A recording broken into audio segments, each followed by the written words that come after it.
blog and watch on WPVM's Facebook page.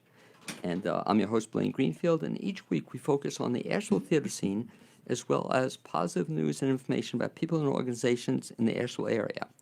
And toward that end, it's my pleasure to introduce my first guest, also a friend of mine, Hank Eder, who's a public relations marketing expert guru. You call it, Hank can do it. Welcome aboard, Hank. Thank you. It's a pleasure to be here. Okay, I don't yet hear you on mic yet. Let's see if we can work that a little bit better. I think that should do it. How am I coming through? Okay, I'm still not hearing you great, but we'll work on that. I think that this should do Is it. this any better? Not yet, but No? we can hear you a little bit. I don't. Well, I want to get them to hear me a lot, Oh, right?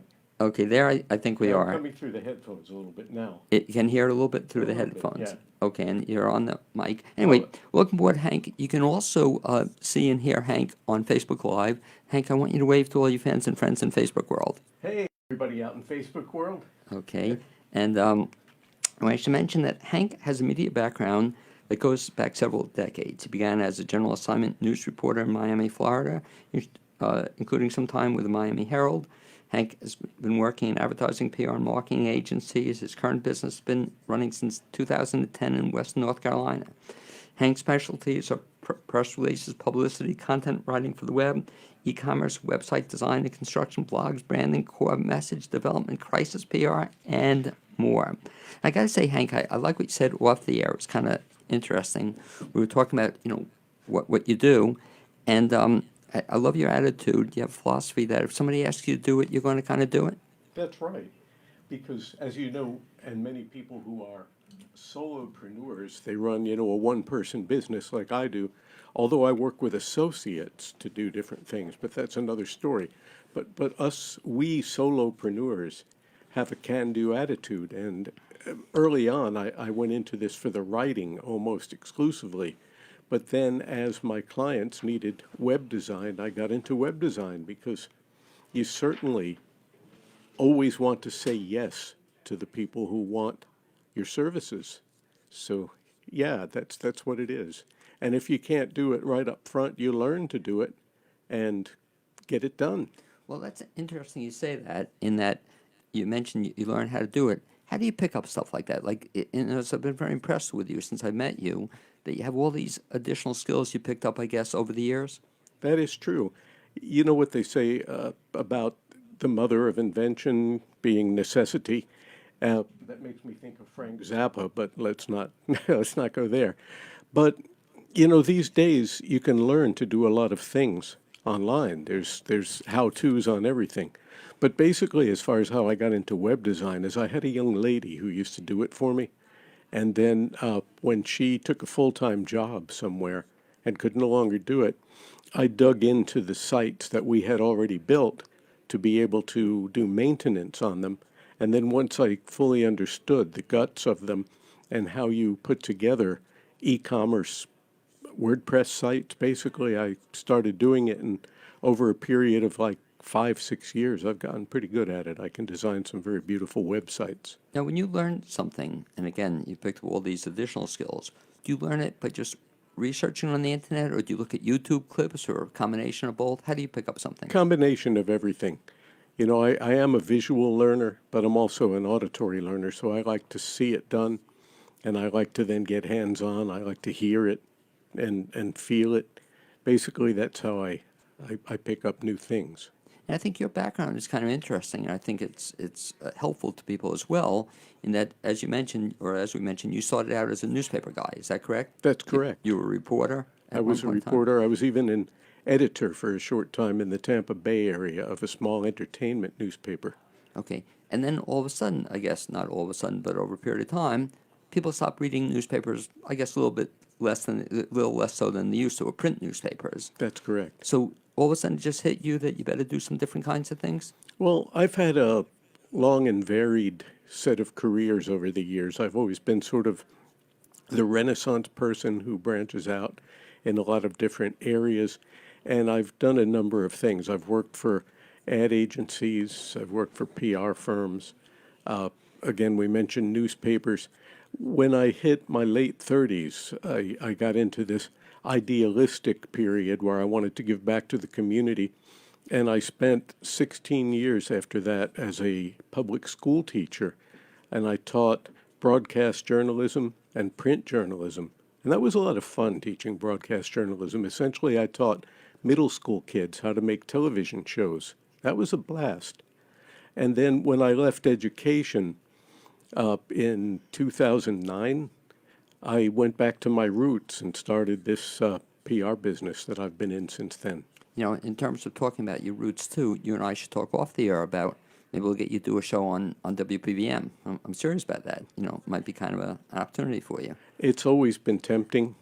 Yeah. And In your spare time. yeah, exactly. Well, what's interesting, we talk about spare time. It seems like you kind of keep busy now. Would you say that's true? I'd say it's very true. Yeah. Busier than when you're working for, you know, like a full-time regular gig? Yes, I'd like to put that out as a caveat to solopreneurs and people who want to have their own businesses. When you work 9 to 5 for someone else, you go home and you unwind, you do whatever it is you do. If maybe you watch TV or maybe you have a hobby.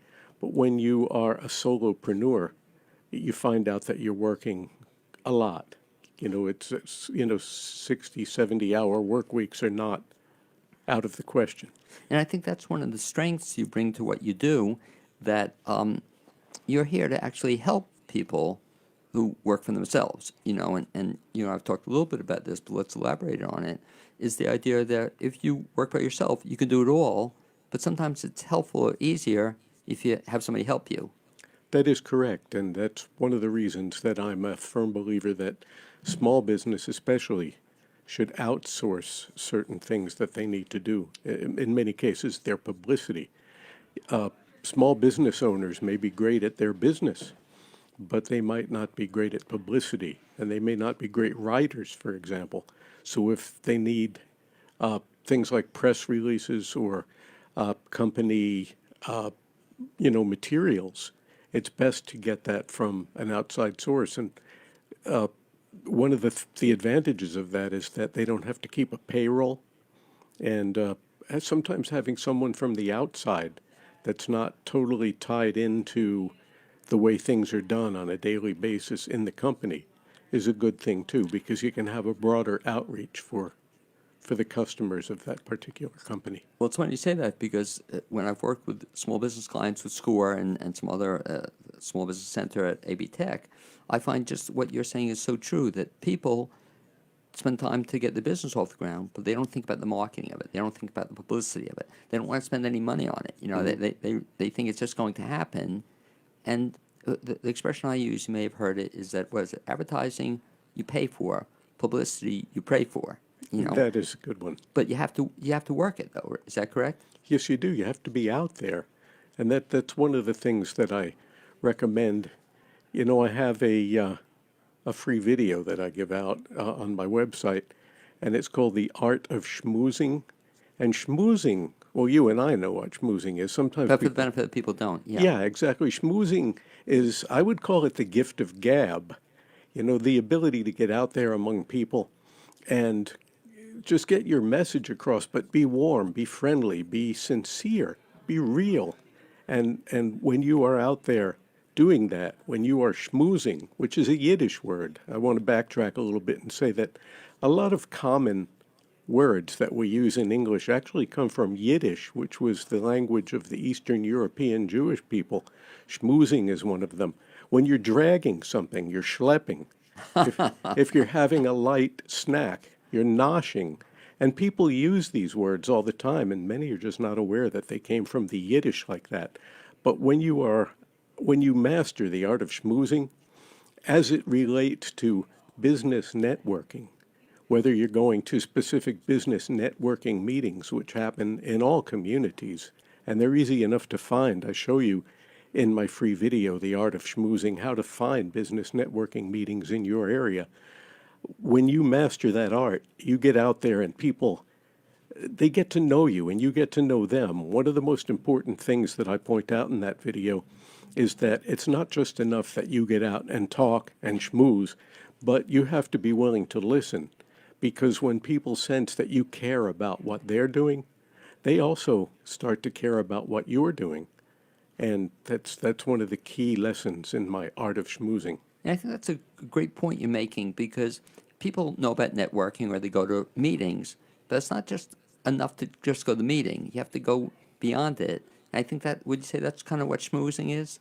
That is a good part of it, because with business networking meetings, the notion that you think you're going to go there with a stack of business cards and show up one time and walk out, with 10 contracts or all these new customers is very unrealistic.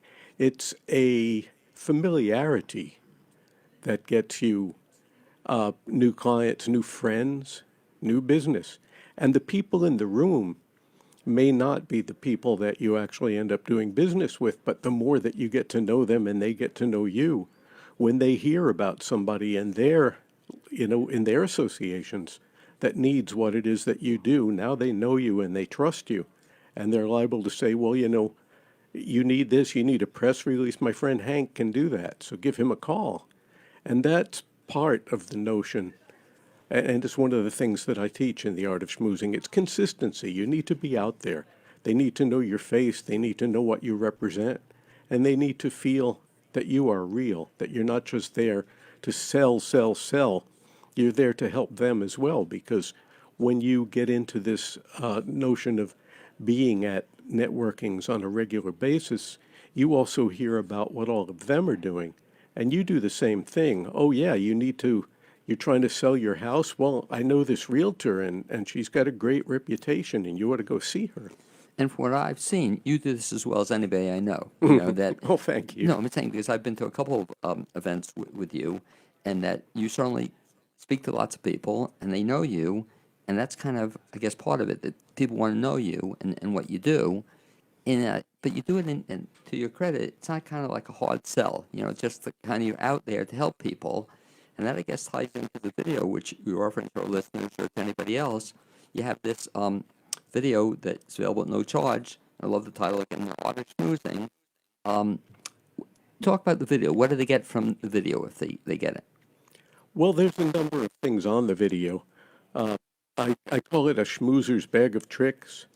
And it's not really tricks, but it's a lot of common sense things. Like we talked a few minutes ago about consistency. We talked about, well, I don't know if we talked about it, but there's the notion of the things that you need. You need to have, if you're going to go out and schmooze at business networkings, you need to be professional and look professional, and that goes down to your business card, for example. Some people go to an office supply store and they pick up those things that they can print in their printer at home, and they hand them out, and then the first drop of iced tea at the meeting gets on it and it smudges. You don't need that. Go get a real business card, for example. And Yeah, hold on that a second, because I don't know if you're seeing this, Hank, but I'm even seeing people are using business cards less and less. I don't know if you're noticing that, but amazing, maybe because of social networking or social marketing and stuff like that, that business card isn't as crucial as it once was, it seems like. That I'll be amazed that some people don't have them. but it's still a calling card. And if Okay. you're at a meeting and you're meeting new people, they're not going to leave that meeting and remember that you told them, like, for example, I'm hankeder.com, but they've just met 20 new people at the meeting. They're not going to go home and remember that. But if I've made an impression on them, and if they know there's something that they need that I can do, and they have that card, they're more likely to get in touch with me. Talk about what you just said. So you meet Hank Eder at a business meeting, and they get in touch with you. Afterward, do you get in touch with them? I get in touch with them, particularly if I had a rapport with them. I'm not the type who likes to pester anyone. At the same time, it doesn't hurt to have a follow-up. So a lot of times I do recommend, if you meet somebody at networking meetings, or if you've collected a group of cards at a networking meeting, it certainly doesn't hurt to send just a quick and easy email. Hi, we met at that meeting. I enjoyed meeting you. I'd love to get together for coffee and we can talk about what we both do and how we can help each other. And that's one of the things that I get into on the art of schmoozing, because follow-up is very important. Networking only begins at a meeting, but the real schmoozing takes place when you spend some time with somebody and get to know them. And I'll get a recommendation from you if I can in terms of on the follow-up. Do you ever share information about that might help them? You know, if you know somebody or an article or something, is that a good idea to share that with them in the follow-up? That's a great idea because you're working on building trust. And if you give value and you give it freely, you give it, without expectation of rewards, you just give value. That's one way of building trust. And then if you have something that you're offering, like a service, or in my case, I do the service, but I also have online courses. But by building the value, by giving, by being generous and giving, then people are likely to say, he's given me some really good stuff and not ask for anything for it. I wonder what those courses are like and what those might be worth to me because the things he's given me have been they've been worthy. Well, it's funny you say that because in terms of networking or going beyond it, the schmoozing, is that one of the things I try to do when I meet somebody is to find out if I can help them. So rather than me talk about myself, it's kind of cool if you get them talking about themselves, as opposed to you spending 15 minutes just talking about yourself. That is correct. Have you ever seen it too? I'm trying to think of the percentage, but when you are selling somebody PR services or anything else, how much talking you should do versus your client should do? Have you ever seen the stat on that? I can't say that I know that stat. I have seen things on it, but it doesn't come to the top of my head. I've seen something along the lines of 70-30, 80-20. You should get the other person talking as opposed to you doing, all the talking. Talk about then the one course you offer, the art of schmoozing. If folks want to get a hold of that and at no charge, how do they get it? They go to like a hyphen, self-propelledmarketing.com/art of schmoozing. And if they just go to self-propelledmarketing.com, they'll be able to see a list of options, too, that they can get there. How long is the course? The Art of Schmoozing, it's about an 8-minute video. Okay. And it gives you all these tips that you can use to become a better schmoozer and how to handle networking meetings like a boss. And I will tell folks that I have seen it, and it's definitely worth the 8 minutes, to get a lot of ideas. But one of the cool things, too, that is I understand that's not your only video you offer to people. Is that correct? That is correct. You have other courses, other videos? I do. From there, I have a free course called Creating Killer Brochures that your prospects will want to read. And you mentioned earlier about business cards maybe not being as ubiquitous as they used to be, and we could say the same thing about brochures, but a lot of businesses do use brochures, and if you're going to go through the time and the expense of putting out a brochure, if you take my free course, Creating Killer Brochures that your prospects want to read, you'll learn some of the things that really will make it stand out. One of the things I'll bring up is called Ida, and that's not the opera. AIDA, attention, interest, demand, and action. So basically, you need to have those things in your brochure, and you need to have that ever important call to action. What are they going to do next? And it's amazing when you see stuff, not only in terms of brochures, but you see it online, it probably kind of almost annoys you, is that how many people don't do this? That they just, it's like a nothing kind of thing. And you want to, the key is, I think what you just said, is get the action. Whatever you do, you're asking for something. That is correct. And you have to do it at first by getting their attention, gaining their interest, creating a demand, and then having that action. And my free course on killer brochures teaches you how to do those things. And it even tells you some online resources where you can pick up things like templates that help you design your brochure, more professionally, and places that you can have it printed. Of course, I always recommend going local as much as possible. But I find that sometimes very small businesses, startup businesses, find that a little more difficult, and they need some of the online businesses where they could print something like that for a whole lot less than they can get it locally. But again, like I say, I am a believer in local. By the way, I love your titles too. It almost sounds like they were developed by a PR kind of guy, you know. But I love it. Killer Brochure is a great title. I think the very first time I ever heard it. I just love your other title. Overall, I think you call it your, what is it, Self-Propelled Marketing Academy. I love that title. How'd you come up with that? Well, my idea of self-propelled marketing is that in my course, the Self-Propelled Marketing Academy, I teach small business owners how to become their own publicity experts and how they can get a lot of publicity on a shoestring budget with very little and sometimes no money. And I teach certain tricks.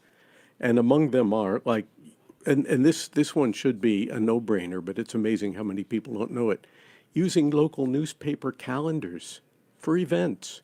You're going to have an event, put it in the local newspaper calendar, because most newspaper calendars have both a print and an online edition. So if you go in online and drop it into the calendar, it'll be in both places.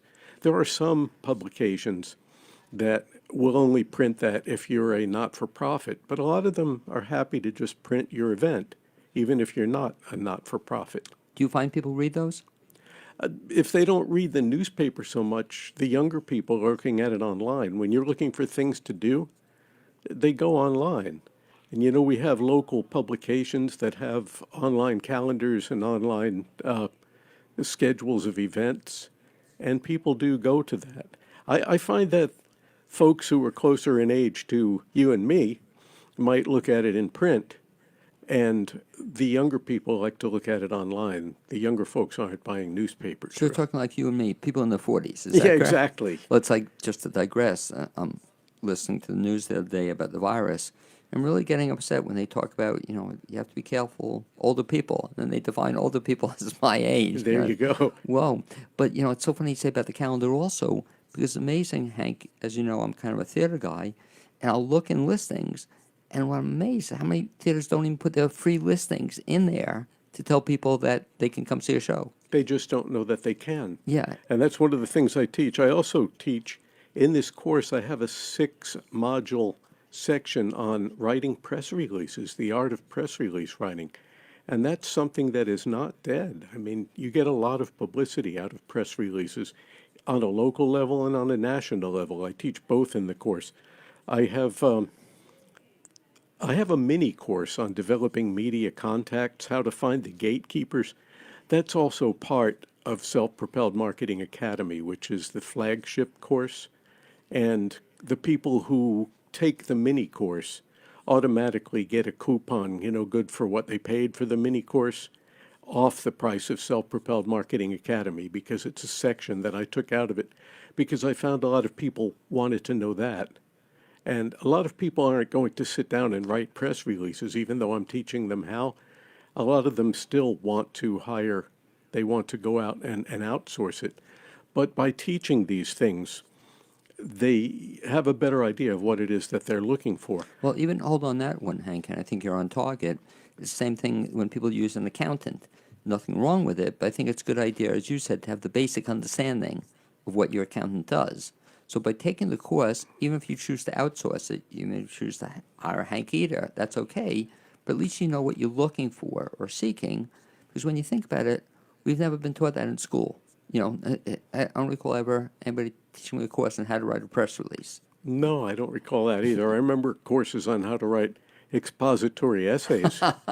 But you know, that's a good thing. If you can master the art of expository essays, you can move on to other things. And I had this old, wonderful lady when I was in high school. Her name was Reva Griffith. She was, I don't know how old she was. When you're in high school, you think everybody is old, but this was an older teacher. She was older than all the other teachers.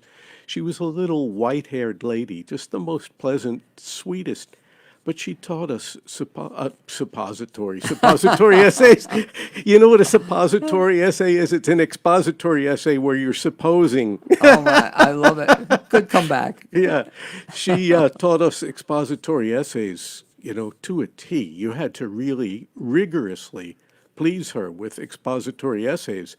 And as a result, I think that was one of the things that made me a better writer. Is she, by the way, I don't know if she is. Is she still around? No, because she was, I mean, when did I go to high school? You know, But I'm she was saying, probably getting close to 70 years old back in okay. those But days. what a shame, though. Wouldn't that have been a great story to share with her?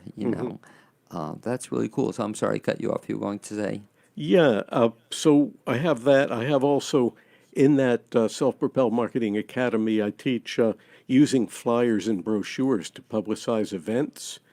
I also get into some of the nuts and bolts of starting a website, some tips on search engine optimization, which is also called SEO. And there, a lot of people think that's a big mystery, but it's amazing some of the things you can do on your own website to improve your SEO. Very simple things.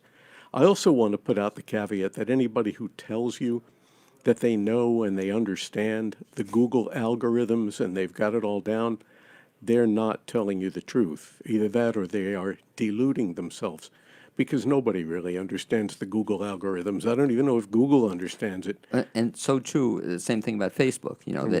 And it really it gets me sometimes. You'll see online people say that but the Facebook algorithm, and they understand what you have to do. As you said, nobody understands it. It seems like That's But correct. you just take, I guess, an educated guess. Well, no, there are certain things that really do work for SEO. Using keywords is one of the things. Tying in those keywords in headings. In your headings on your website, there's sizes that are called H1, H2. If you use keywords in those bigger headings, the search engines will find them. If you use your keywords as alt tags in photographs on your website, the search engines will find those too. And that's legit. Don't involve yourself in any of what they call the black hat practices. People used to take a font color that couldn't be seen and embed their keywords in that because Google will find that and then they'll get points off. I have a friend who's very techie, and she told me one time, Google giveth, Google taketh away. You don't want to get on their bad side. Interesting. Well, it's funny you mentioning font sizes and colors, and I think that's where it helps working with a Hank Eder or a professional to help you develop some of this. Because sometimes you'll see just online or brochures, and the colors are so bad, or you can't. I don't know if you see this, drives me crazy when you can't read something. I have seen that. You see a website, and it'll be like all black and some white font, and it'll be so small print, and you wonder where the head is at, in terms of developing that stuff. They saved a lot of money by trying to do it themselves, I suppose. Yeah. But, that's back to your point, and I think it's a good one, that you can do all this stuff yourself, and you'll teach people how to do a lot of this stuff. But sometimes if you don't want to do it or put the time into it or work the 9, 10, 11, 12-hour days that you do, that's why they contact somebody, and you're going to save time in the long run. That's and correct. And save some money, too. That's correct, because nobody can do everything. One of the last things I want to talk about with the Self-Propelled Marketing Academy is the final part that I teach, which is using paid ads. When you should use paid ads. I teach a lot of avoiding paid ads because, how many ads do you look at when you open up a newspaper? And, the radio guy will tell you he'll be willing Right. to sell you as many ads as you want to buy. But I give you some pointers on when it's actually prudent to use paid advertising, and that is for online, print, and also like Facebook and Instagram and places like that you can put out ads. Well, the other key, let me ask you, in terms of being prudent, how important is it for you to track your results? That's very, very important, and that's one of the advantages of using Facebook ads. And one of the reasons I recommend that is because all of the metrics are built right in, and the targeting potential on Facebook is incredible. I won't get into that right now, but it's amazing how much you can pinpoint who that ad is going to if you use Facebook advertising. And to wrap up, Hank, let me just remind our listeners that are listening to Hank Eder, who's kind of a PR guru, among other things. And if somebody wants to reach you to find out about some of the courses you mentioned or to just speak about some of their marketing and PR, best bet is to do what? Well, you can email me at Hank Eder, that's E-D like David, E-R.com. And you could visit my website, hankeder.com. And please visit my website, self-propelledmarketing.com, to find out about some free courses and some other courses that can help you on your road to publicity for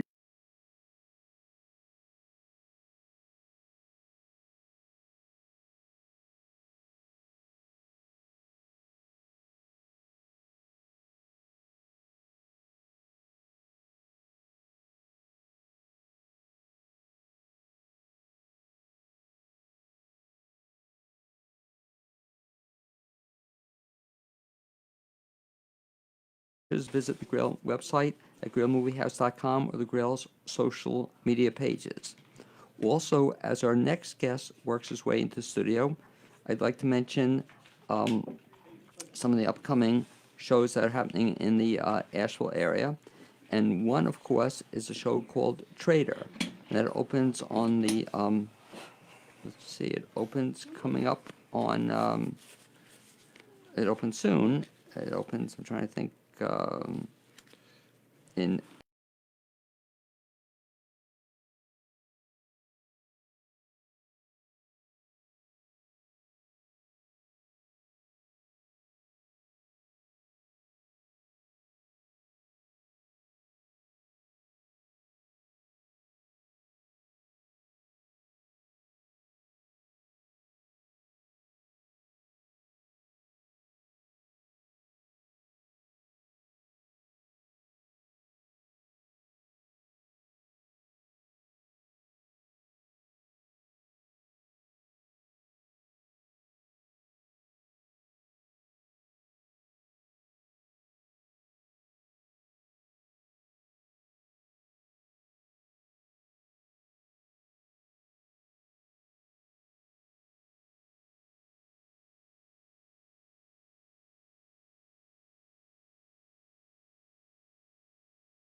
gas station. This was my first job out of high school, the summer job. And everyone was going to this party, and I went, and someone came up to me and said, "Who are you?" And I said, "I'm Milt Flint, entrepreneur." And somehow that became what from there on, I had to fulfill that, that destiny. wait, Milt Flint? Yeah, it was like the student, I was in my mind, I was like, okay, I'm going to go crash this party. It's Herman Munster's birthday party. I'm not invited, but it sounds really cool. So I have to come up with some identity. My middle name's Milton, so I'm like, I'll be Milt Flint, and then, I'll be an entrepreneur if anyone asks me. And they did. Did you keep Milt Flint, that name? Yeah, I throw it out here and there, when I need it, if necessary. I love it. So that was the first time, and I love it how you did it. You just said you're an entrepreneur, and we'll talk about that. That's sort of to your credit in your life. It seems you've done a lot of that. You just said you want to do something, and just became that person. Internally, it's not quite so simple, but externally, yeah, I can see how it does look that way, yes. Well, talk to me too. I know in another life, and still you're involved in the furniture industry. How'd you get involved in that? Well, I became very interested about 15, maybe 20 years ago, thinking about the environment, thinking about the impact that our lives and lifestyles have on the environment, whether we're aware of it or not, but there's an impact. And I thought, could there be a better way? Could could I play a role in bringing really well designed, beautiful, stylish products to consumers that are made with environmentally friendly materials, have a reduced environmental impact, that are delightful, so that we can live our lives the way we want to, but reduce our impact. And I got very enamored with that idea. I still am today. And when I went looking around, again, about 15 years ago, for, well, what would be this product? What could I actually offer? There was just some fascinating developments happening in the world of furniture and furniture design with wonderful designers all over the US and around the world thinking that same thing. Can we bring great, beautiful products to market made with eco-friendly materials, reduced impact, so that we can live really well, and minimize our footprint? And so I got really captured by that design and that possibility. And so you're still doing that, is that correct? Well, I had one company, an early company called Vivavi, and that was my first foray into furniture. I ended up building that company in Brooklyn and I was so passionate about this idea of bringing, again, this great design into the world that considers the environment. And I was bootstrapping that business, so I turned my apartment in Brooklyn into a showroom, and I lived in it for 4 years. And every day I'd wake up, mostly make the bed, hide the socks, hide the clothes, and open the door. And Were you married at the time? what do you think? Well, I was saying a little bit crowded. No, I wasn't. I had one saleswoman who would come in the morning, and at one point she said to me, she's like, "Look, Josh, I love the mission. We're selling all this eco stuff, and we're trying to do good in the world. But if you want me to sell your furniture, you really need to make your bed." And so there was I was very much a bachelor at the time. So what got you to Western North Carolina? Well, my folks retired here about 15 years ago, and my wife is from Nashville, and I met her in L.A., but when I met her in L.A., we were both thinking about a move, maybe going somewhere different, hip, cool, all that stuff, all the lists that Asheville gets on. And since we had family here, at some point we thought, well, why don't we come down and raise our kids a little bit differently rather than doing it up in New York or in a big city and see how it goes.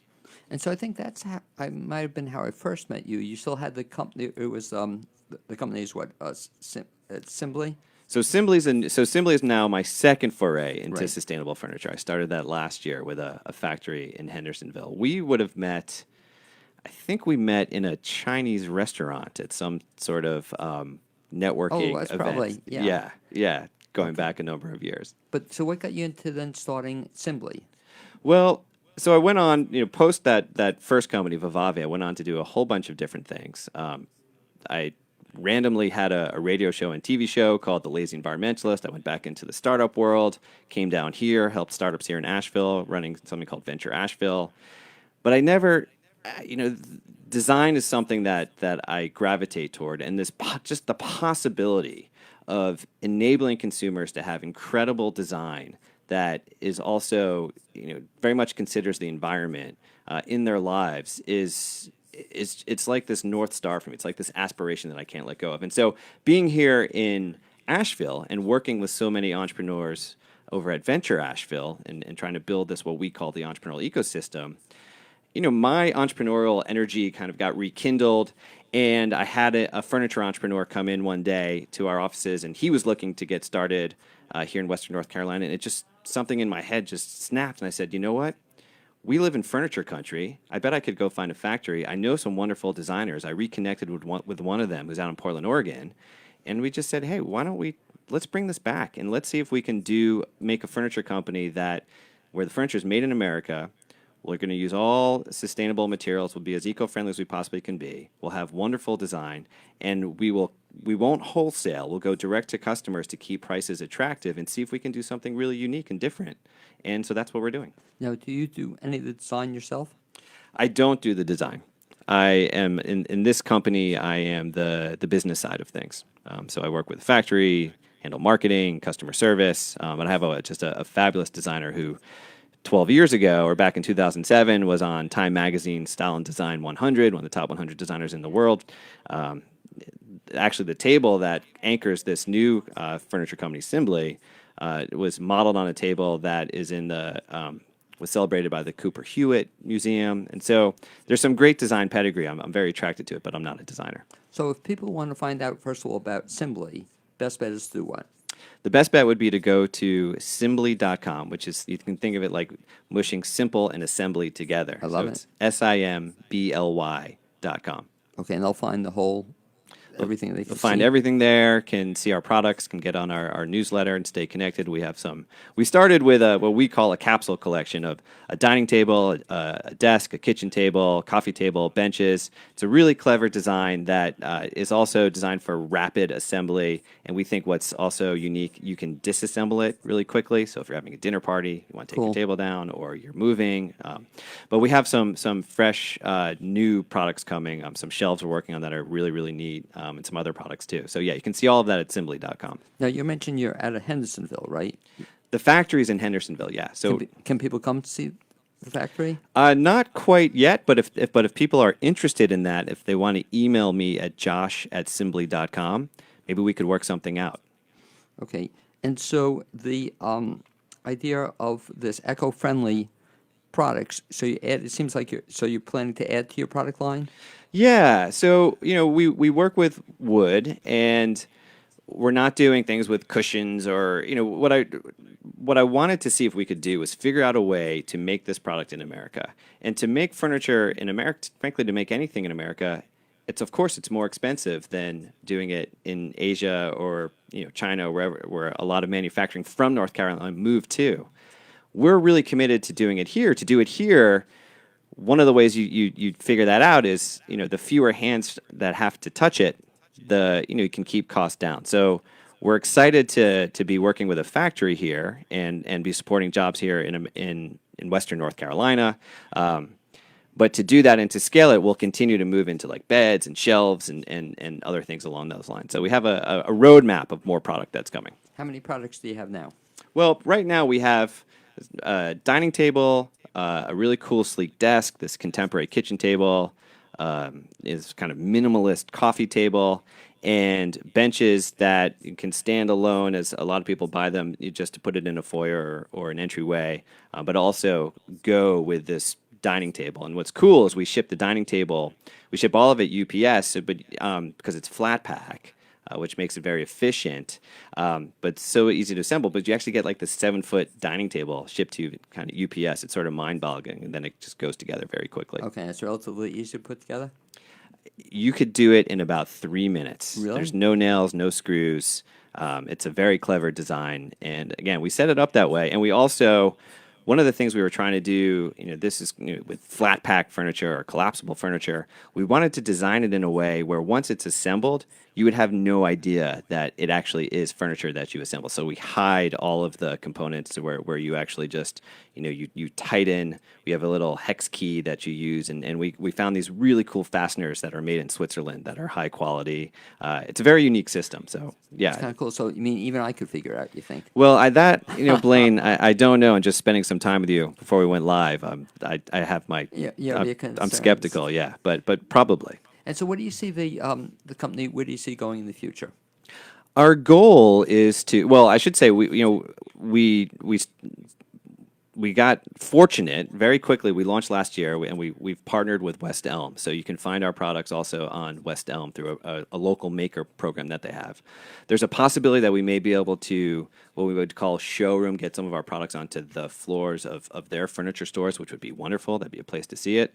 But where I see this potentially going is we may potentially have our own stores too, in key locations. We find that our furniture fits for lots of people. It's particularly attractive to those who are where space is at a premium. So if you're living in New York City or Boston or LA or Chicago or Atlanta or wherever you may be, and you're in this awesome apartment, but you're space challenged, this is furniture that you can set up for a dinner party. You turn it into a dance party. You take it apart. How cool is that? It's Yeah. really cool. And so we think there's an opportunity to be close to those type of markets. Well, no, you also mentioned that you're big into the sustainable market, or one of the things you That's try right. to do with your furniture is, quote, have it sustainable. What does that mean?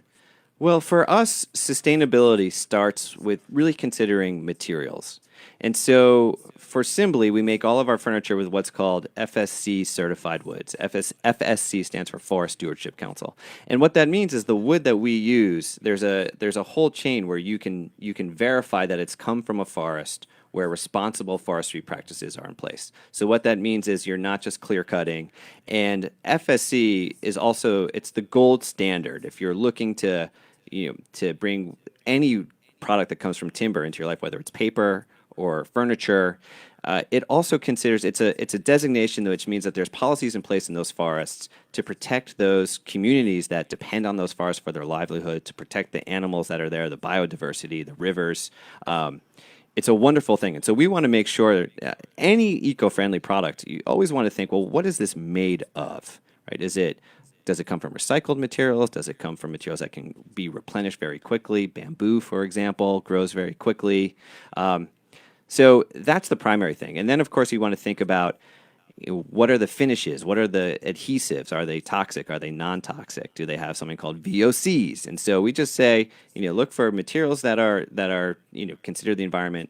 Remove toxins from your products. Look for products that are made that are durable, will last for a long time. Look for companies that are thinking about eco-friendly manufacturing processes.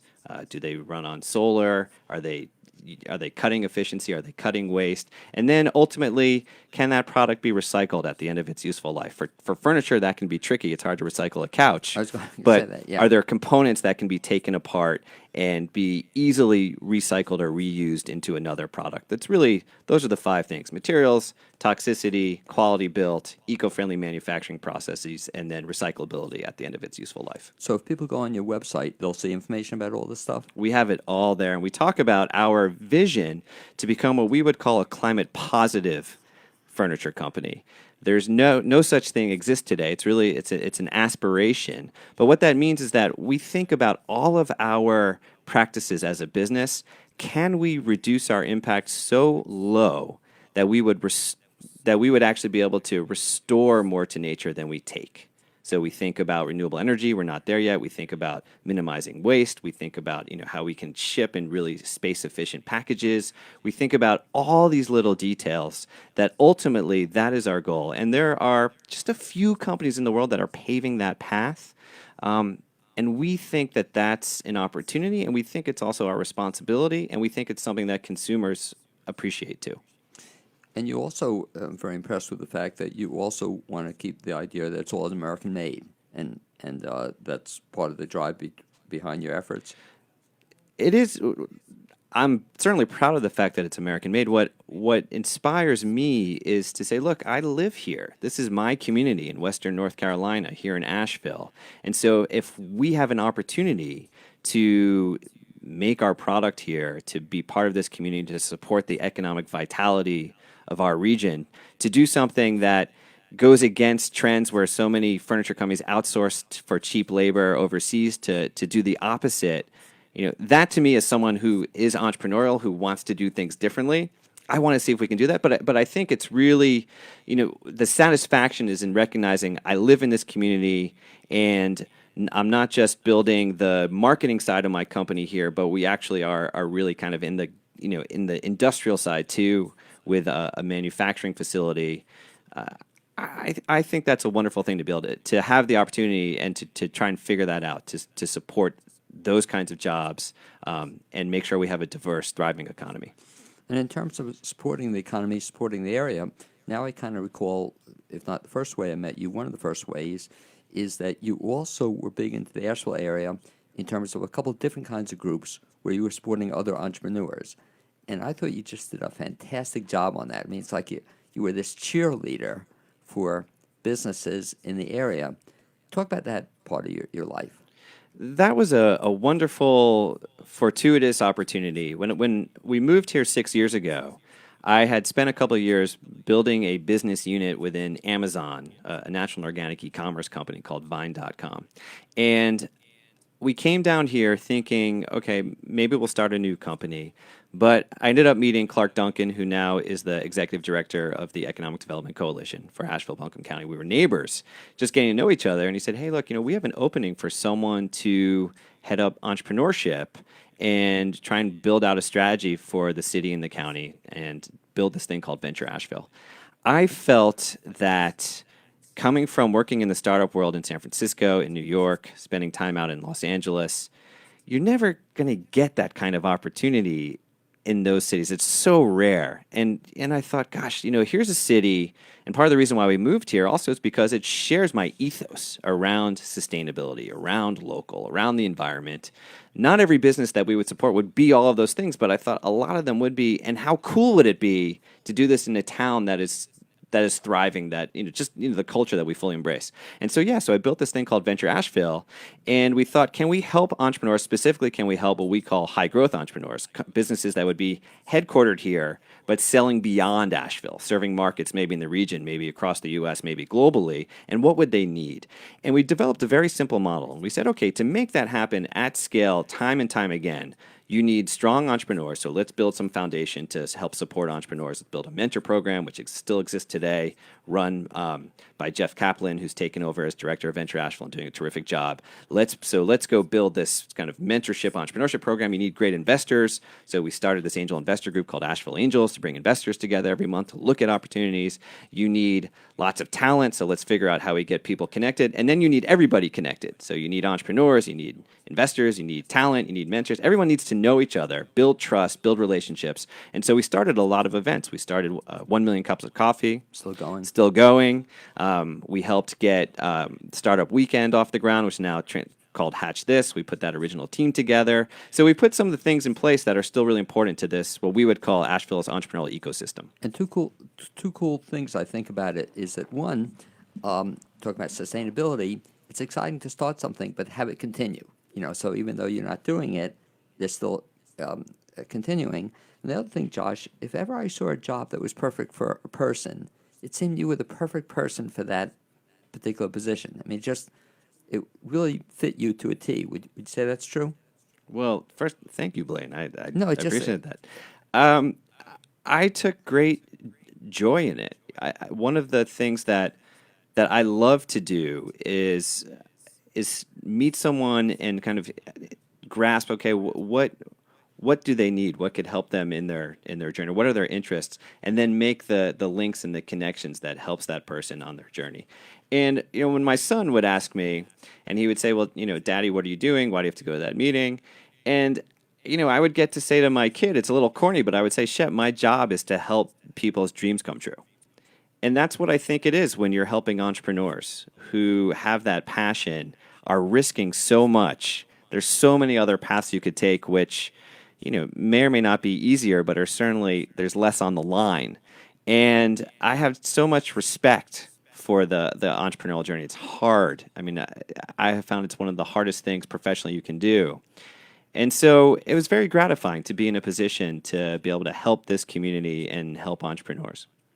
And so, talking about being an entrepreneur, it like you said, it seems to be in your blood. So not only the furniture, not only you work for the city of Asheville, but then kind of in your spare time, I guess you're now getting a podcast off the ground.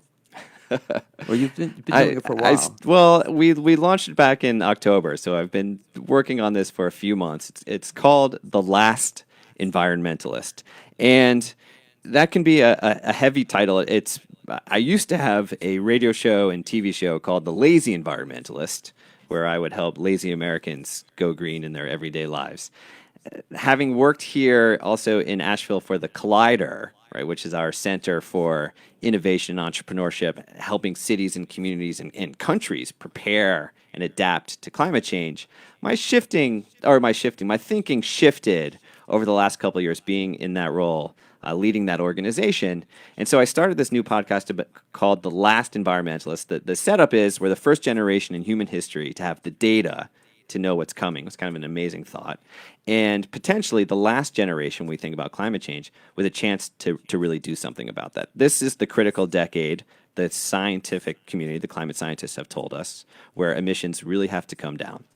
So I started the show, but I will say quickly, when I had The Lazy Environmentalist, and like I said, it became this reality TV show on Sundance Channel.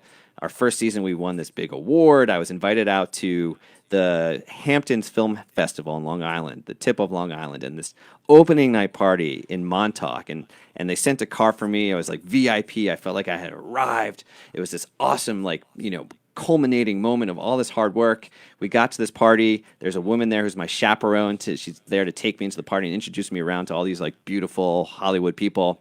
And at the last moment, she gets called away. So she grabs this other woman. She says, "Hey, would you take Josh in and introduce him?" And the music's pumping and blaring. And she's like, "Oh, of course, darling.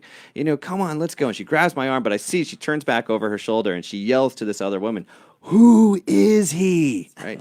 And she's like, "He's the lazy environment." She's like, "Okay, got it. Thumbs up." So we go into this party, and she cuts into this group of, gorgeous people, and she's like, hey, everyone, I want to introduce Josh. And so, they all turn, and over the music, she yells, "He's the last environmentalist."